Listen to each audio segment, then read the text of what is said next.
जो हराम रिश्ते हैं उनकी तफसील मौजूद है।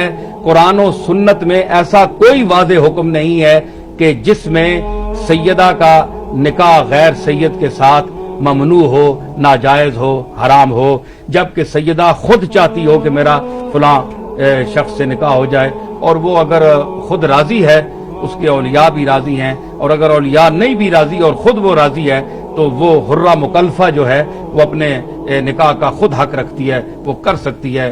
शरन ये कोई ममनू नहीं है, लेकिन बेहतर है सादात के लिए कि वो अपने खानदानों में ही रिश्ता करें, और बेहतर है कि अपने खानदान से बाहर न करें। और अगर कोई मजबूरी है तो इसके लिए जो लोग कहते हैं कि ये शरन रिश्ता हराम है, नाजायज है, ये सब फराड है।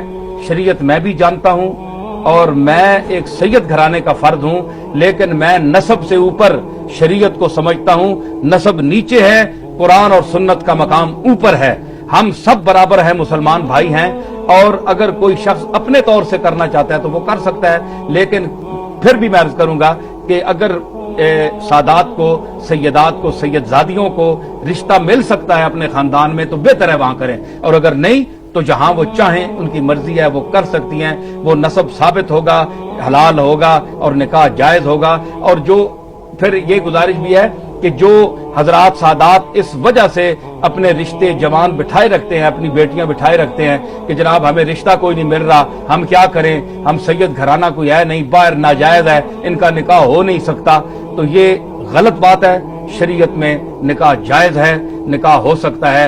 हाँ, ये गलत फहमी कि हजरत पीर मेर अली शाह साहब रहमतुल्लाह अलैह का नाम लिया जाए कि उन्होंने इस निकाह को हराम लिखा है, कोई हराम नहीं लिखा। मैंने इस पर पूरी किताब लिखी है, नाम और नसब में मेरी किताब का नाम है, उसमें पूरी बहस की है, और मैंने इस मौजू पर उलमा से कहा है कि जिस शख्स को इसमें शक है वो मुझसे गुफ्तगू भी कर सकता है, मैं हाजिर हूं।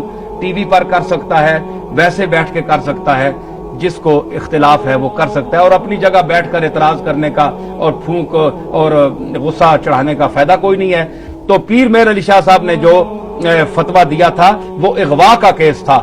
मुगविया जो है वो तो किसी वजह से नहीं हो सकता कि किसी की लड़की को आप घसीट के ले जाएं, तो ये तो तौहीन है उनकी। तो पीर साहब का जो फतवा है वो एक मखसूस इस्तिफ्ता की सूरत में है, वो मुतलक हुक्म नहीं है कि शरीयत का कि जनाब इनके रिश्ते ही नाजायज है, बार दे नहीं सकता। तो अगर ये बात है तो फिर आप देखेंगे कि हमारी उम्मत मुसलमा में इतने इतने बड़े अकाबिर के जो रिश्ते हैं, इतने इतने औलिया अल्लाह जो पैदा हुए हैं, तो उनकी जो माएँ हैं वो सैयदा हैं, सैयदजादियां हैं, और उनके बाप जो हैं वो सैयद नहीं है। तो इनकी एक तवील फहरिस्त है। अगर जो इनको हराम कहते हैं फिर उनके नजदीक वो लोग किधर जाएंगे, उनका नसब क्या होगा? जब निकाह ही नहीं हुआ तो फिर वो उनकी हैसियत क्या मुतय्यन होगी, वो क्या होंगे, आप उनको क्या कहेंगे?